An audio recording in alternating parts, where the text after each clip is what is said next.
Okay, we'll turn to now our study of covering spaces and their relation to subgroups of the fundamental group and also symmetries of these. This is important in many contexts, in complex analysis, in differential equations and so on, besides our use in topology.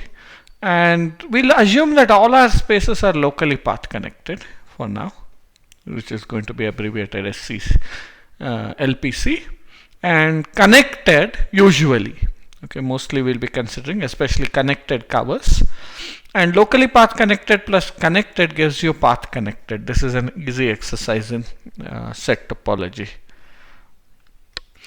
But before studying this systematically, we need one more piece of technical result, a nice result, which is that our map lifting is unique in the context that we had. So remember, we had spaces Z, Z0, and we have a covering which is y, y0. It's a based covering.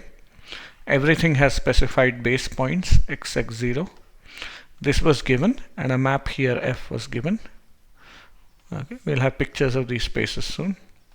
And we wanted f tilde. Okay, and we can see uniqueness in more than one way, but the nicest for our purpose is just to see our construction could be reversed.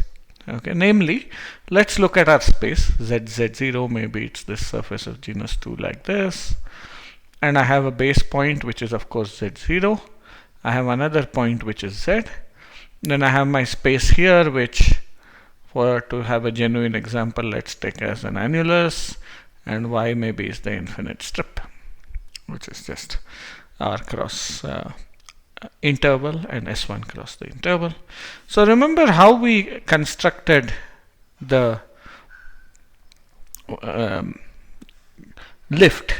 We can reverse this. So given Z, pick alpha, which is a path which goes from Z0 to Z. Okay. Meanwhile, we have the point which is called x0 here, and its lift called y0. Okay, and I had to specify what y was, but now I don't. I want to show uniqueness of lift. I want to reverse the point. So whatever it is, I can pick a path alpha, and I can look at the image of this, which maybe it's not embedded anymore, and we have to have f of x as the endpoint of this path. So this path here is f composed with alpha. Okay, and now let us look at the path. Okay, so suppose f tilde exists. So let's assume f tilde exists. Okay, so we look at the path which is given by definition. So this is the path here, which is given by definition by f tilde composed with alpha. Okay, so this is the definition of the path. It ends at something.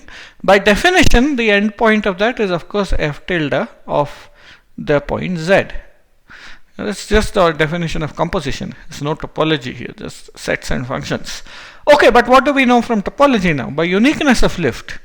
Okay, so by uniqueness, not of map lift, but by uniqueness of lifts of paths,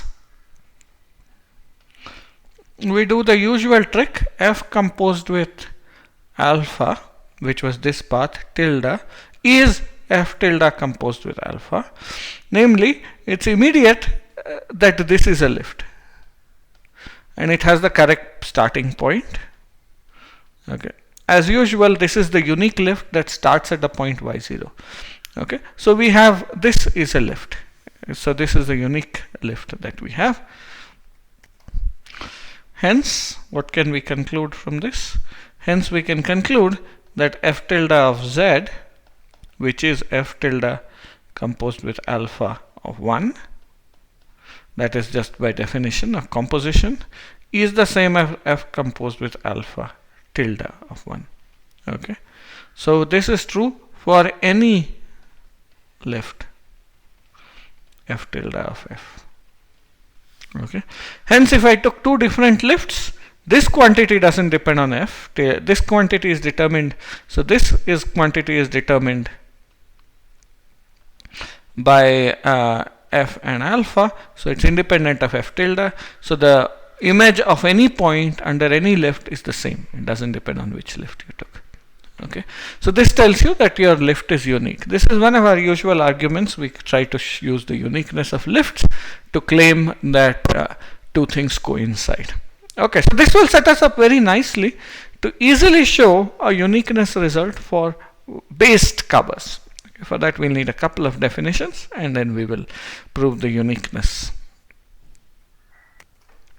So let's look at isomorphisms of covers first of all. This is a fairly obvious definition.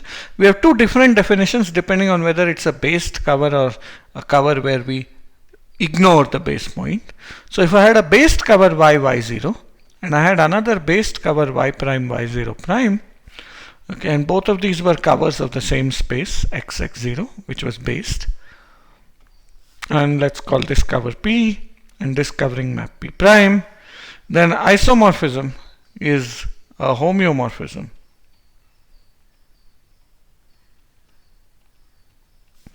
F from y to y prime if we are ignoring base points and fixing base points if we are talking about based covers.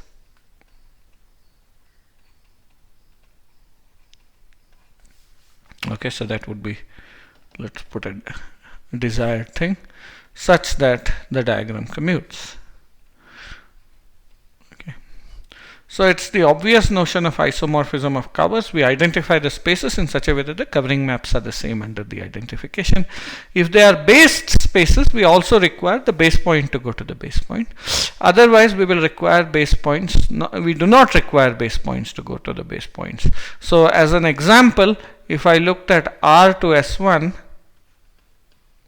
our usual cover, which will send t to e to the 2 pi I t, then if I look at a translation, tau of t is going to be t plus 1 is an isomorphism.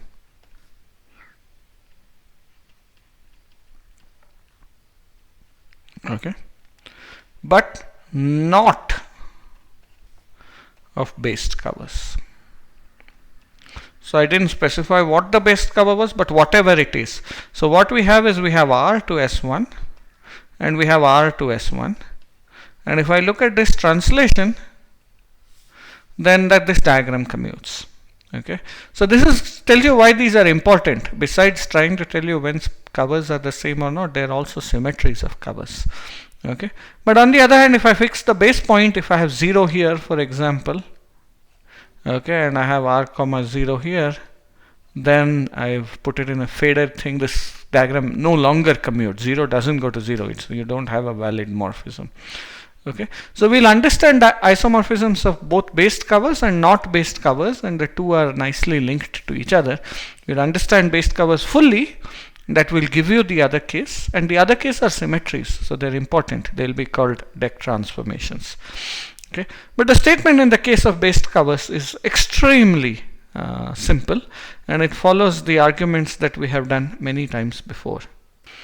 So we can state a result, and it's quite nice. So remember that if I have two covering maps, so I have y0 and maps to x0, then this guy is inclusive, injective, injects, let's say.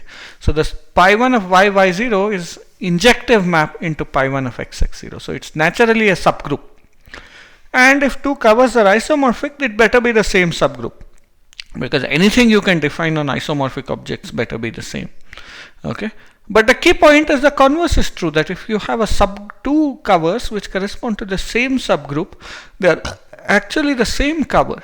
They are isomorphic to each other, and the proof is not hard at all, following their usual patterns. Okay, so it's basically, it's not hard because we did all the work. Okay, so I'll just say use map lifting, and then for the rest we'll just look at pictures. We'll use map lifting including uniqueness. Okay, so here we have y0, this maps to xx0. Okay, and the geometry will look a little different from the usual map lifting. Y prime y0 prime, we have a cover P prime. So we want to think of this as a cover and P as an arbitrary map now. Okay, so what was the condition for the map lifting here? Let's call this F. We want a map F here. Okay, so the condition for map lifting was exactly that P star of pi 1 of y. So f exists. So what we have is the following: P star of pi 1 of y0. This is going to be a subgroup of the fundamental group of X, is contained in P star, well, P prime star of pi 1 of y prime y0 prime. In fact, these two are equal. Okay, so because of this, f exists as this containment happens. Okay, so I've just used map lifting. It's this is the p, remember, is just the arbitrary function, and p prime is a cover here. But we can reverse their roles, and I can look at y prime y0 as being an arbitrary function and p as the cover. I mean p prime as being the arbitrary function and p as the cover. Okay, let's keep that a bit, just a bit straight. Let's keep it a bit straighter. Yeah, so this is the arbitrary p. And now map lifting will tell you that you have another map. Let's call it f prime, let's say. Okay. And now we go back to our old trick. Let's look at this diagram. Okay. So since these diagrams commute, then f prime composed with f maps y0 to y0, and it commutes with p and p. Okay, but p and p is, you can think of the left end and the right end as a map lifting problem, where now the right hand p you think of as a covering map and left hand p as an arbitrary function. So this has a solution because the images are equal, of course, but also the solution is unique. And f prime over composed with f is a solution. It's a unique solution. But remember, there's a solution staring at us in the face, which is the identity of y0. Okay. So by uniqueness, f prime composed with f is 1 of y0. This is another example and follows exactly the same pattern as the categorical argument that if you make the right universal construction, uniqueness comes free. We did this for free objects. You can do it for products, sums, many such constructions. You may or may not have existence, and indeed in this case you often don't have existence, but you automatically have uniqueness. Okay, so that argument will tell you. So of course similarly we have the other way. Namely, if I look at f composed with f prime, this is going to be the identity of y prime y0 prime, because that again solves a trivial kind of map lifting problem, that is the left hand side does and the right hand side also does, because for trivial reasons.